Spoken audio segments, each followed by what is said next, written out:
In this video, I'm going to show you how to sew a t-shirt. For this project, you're going to need scissors, pins, measuring tape, thread, and a stretch fabric. We're going to start by measuring the width that we want for this shirt, so from side seam to side seam across the bust.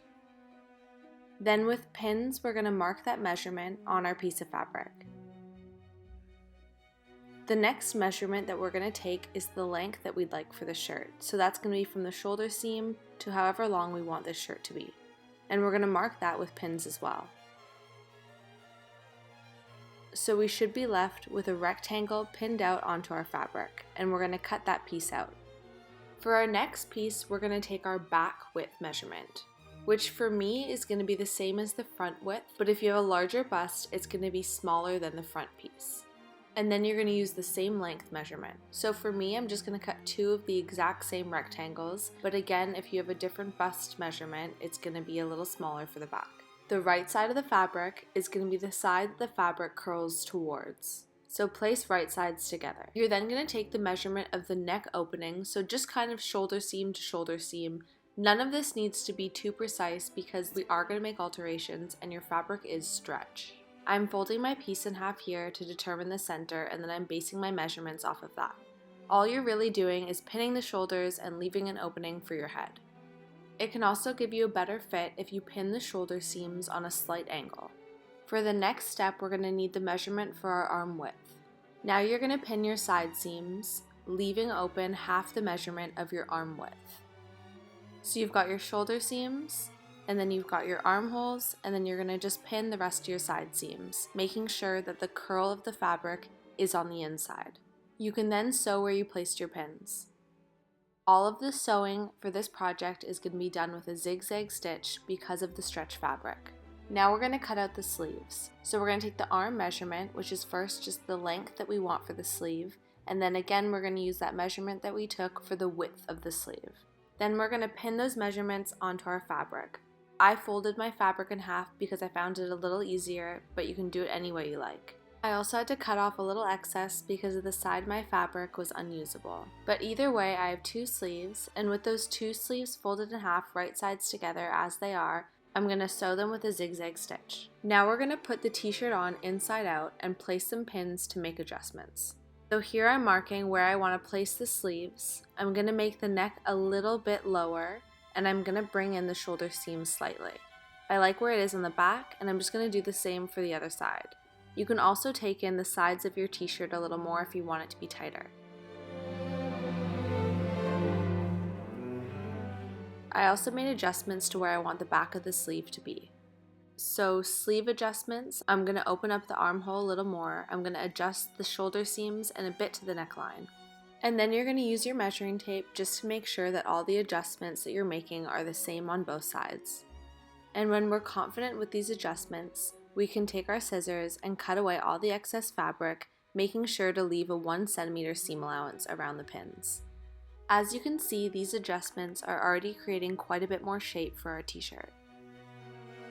Now because I took in the side seams a little more, I'm going to have to sew those adjustments now, and for me this includes making this shirt a little shorter as well. So I'm going to trim away some of that length and then sew the side seam a little tighter, again making sure that the fabric is curling in. By sewing in that curl, it just creates a nice small detail at the bottom hem of the shirt. Now we're going to sew the shoulder seam adjustments if you had any.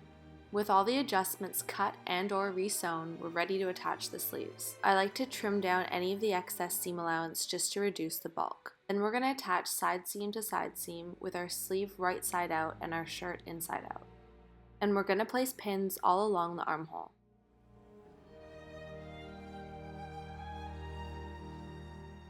And then looking from the inside, those two seams should line up. And then you're going to do the same for the other side. And then with a zigzag stitch, you're going to sew along where you pinned.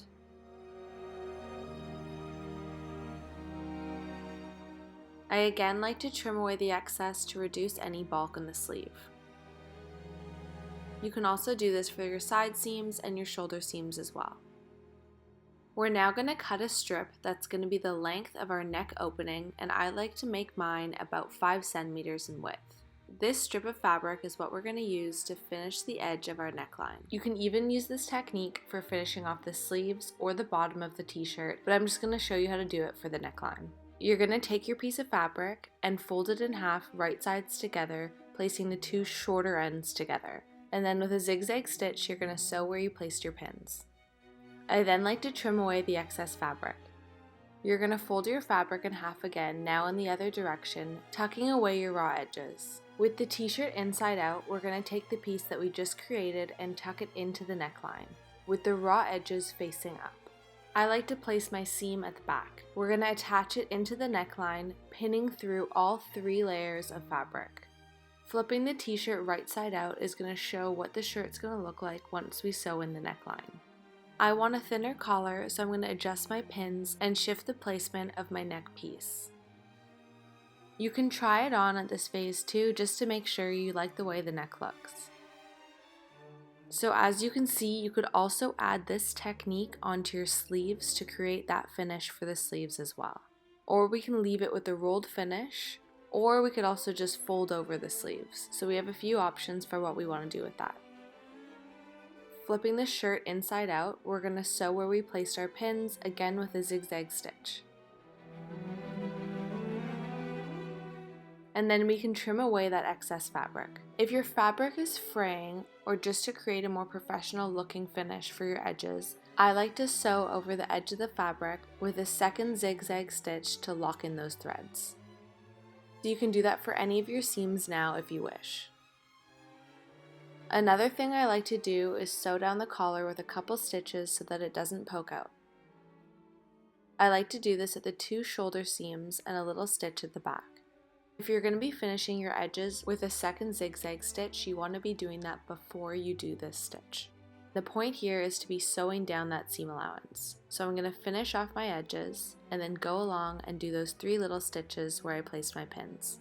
This is the only time you're using a straight stitch.